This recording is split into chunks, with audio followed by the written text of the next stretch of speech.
Welcome to epitome IAS. So ఇటీవలి కాలంలో మనకు బీటా జనరేషన్ అని చెప్పి ఒక అంశాన్ని మీరు చూసే ఉంటారు.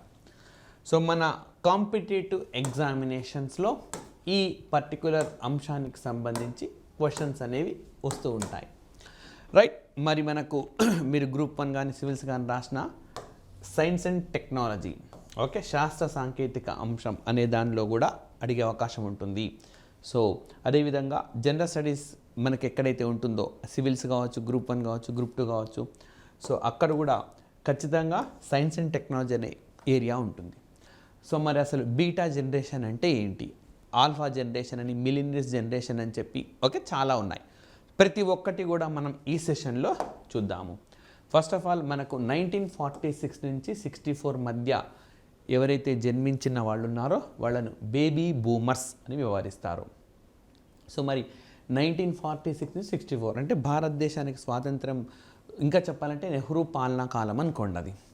సో అప్పట్లో అంటే ఇప్పుడు మీ గ్రాండ్ ఫాదర్ ఎవరైనా ఓకే వాళ్ళ ఏజ్ గ్రూప్, ఇది గ్రాండ్ ఫాదర్ ఏజ్ గ్రూప్ అది, రైట్. సో ఇక్కడ మీకు అందరికి తెలిసిందే కదా, ఉమ్మడి కుటుంబాలు అప్పుడు అక్షరాస్యత చాలా తక్కువగా ఉండే ఒకే సమయం అది. సో భారతదేశంలో ఆర్థిక వ్యవస్థ కూడా చాలా పరిమితమైన ఆర్థిక వ్యవస్థ, ముఖ్యంగా కుటుంబం పైన దృష్టి సారించేవాళ్ళు. ఇంకా అత్యంత బలమైన కుల వ్యవస్థ, మత వ్యవస్థలు ఉన్న కాలం. కుటుంబం పైన ఎక్కువ దృష్టి సారించేవాళ్ళు. పక్క ఊరికి జాబ్ వస్తే కూడా పోరు. ఇప్పుడైతే వేరే దేశాలకే వెళ్ళిపోతున్నారు. సో అప్పట్లో వెళ్ళడం అంటే చాలా తక్కువ మంది అన్నమాట.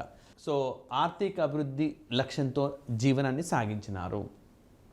అండ్ రెండో ప్రపంచ యుద్ధం తర్వాత జన్మించిన వాళ్లను బేబీ బూమర్స్గా వ్యవహరిస్తారు. ఇవి మ్యాచ్ ద ఫాలోయింగ్లో అడిగే అవకాశాలు ఉన్నాయి. ఓకే, రెండో ప్రపంచ యుద్ధం తర్వాత పుట్టిన వాళ్ళని ఏ పేరుతో పిలుస్తారు అని చెప్పి. సో ఇది ఈ ఏజ్ గ్రూప్ వాళ్ళు అనమాట, బేబీ బూమర్స్ అని చెప్పి. నెక్స్ట్ వచ్చేసి జెన్ఎక్స్, ఓకే. సో ఎక్స్ జనరేషన్ వాళ్ళు అనమాట, 1965 నుంచి 1980 వరకు. సో ప్రాబబ్లీ మీ ఫాదర్ ఓకే క్లాస్ చూస్తున్న వాళ్ళ ఫాదర్ ఏజ్ గ్రూప్ వాళ్ళు ఇందులోకి, ఇంక్లూడింగ్ మదర్ కూడా, సో ఈ ఏజ్ గ్రూప్లోకి వచ్చే అవకాశం ఉంది. సో వీళ్ళు కాస్త స్వతంత్ర జీవన విధానం వైపుకు వచ్చినారు. సో కారణం ఏంటనంటే అప్పటికి మనకు 1960-80లో జన్మించినారనంటే వీళ్ళ ఎడ్యుకేషన్ పూర్తయ్యేసరికి 1990s వస్తాయి. భారతదేశంలో సరళ ఆర్థికత విధానాలు ప్రవేశపెట్టారు. సో ఈ టైం అంటే వీళ్ళు గ్రాడ్యుయేషన్ చేసే టైంకి వచ్చేసరికి వీళ్ళు లైక్ కంపెనీస్ రావడం కానీ ఇవన్నీ కూడా ఉన్నాయి.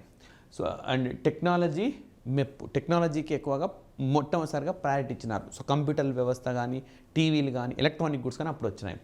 వ్యక్తిగత అండ్ వృత్తిపరమైన జీవనానికి సమతుల్యత. సో ఇప్పుడు మీరు చూడండి, చాలామంది టెకీలు, సాఫ్ట్వేర్ వాళ్ళు సో ఫ్యామిలీకి సమయం కేటాయించలేకపోతున్నాం అట్లా అంటుంటారు. సో వీళ్ళైతే ఆ బ్యాలెన్స్ చేయగలిగారు. కంప్యూటర్ యుగానికి మార్పు వచ్చిందనమాట. సో ఈ ఓకే తరం నుంచి. నెక్స్ట్ వచ్చేసి మిలియనీర్స్, 1981 నుంచి 1996 వరకు. సో టెక్నాలజీ పైన పూర్తి అవగాహన కలిగి ఉన్నారనమాట.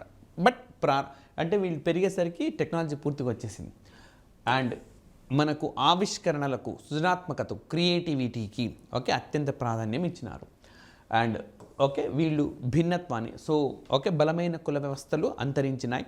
సో లవ్ మ్యారేజెస్ జరగడం కానీ ఇట్లాంటివన్నీ ఉండడం వల్ల భిన్నత్వాన్ని వీళ్ళు స్వీకరించగలిగారు.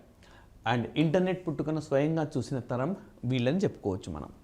నెక్స్ట్ వచ్చేసి మనకు జెన్జీ, 1997 నుంచి 2010 మధ్య పూర్తిగా డిజిటల్ టెక్నాలజీ ఆధారంగా జీవనాన్ని కొనసాగిస్తున్నారు. ఫోన్లు, ట్యాబ్లెట్లు వీళ్ళకు సర్వసాధారణం అన్నమాట, పుట్టుక నుంచే ఉంటాయి. ఇంకా ఇప్పుడు ఎక్కువ మంది చూడండి పిల్లలు ఇవే వాడుతూ ఉన్నారు. సో దీనివల్ల గతంలో మీకు ఒక 21, ఇంకా చెప్పాలంటే ముందు మనం చూసిన జనరేషన్ వాళ్లకు 40+లో స్పెట్స్ వచ్చినాయి.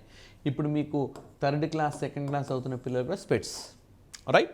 సో పర్యావరణ సమస్యపై స్పష్టమైన అవగాహన ఉంది. బట్ అప్పటికే పర్యావరణ విధ్వంసం జరిగిపోయింది. అవగాహన కలిగి ఉన్నారు, తమ శక్తి మేర దాన్ని బాగు చేయడానికి కృషి చేస్తున్నారు. అండ్ సోషల్ మీడియా ప్రధానమైన తరంగా వీళ్ళని మనం చెప్పుకోవచ్చు. సో ఫేస్బుక్, వాట్సాప్, ట్విట్టర్ ఇవన్నీ వాళ్ళకి అందుబాటులో ఉన్నాయి. నెక్స్ట్ 2000 నుంచి 24 వరకు జెన్ ఆల్ఫా.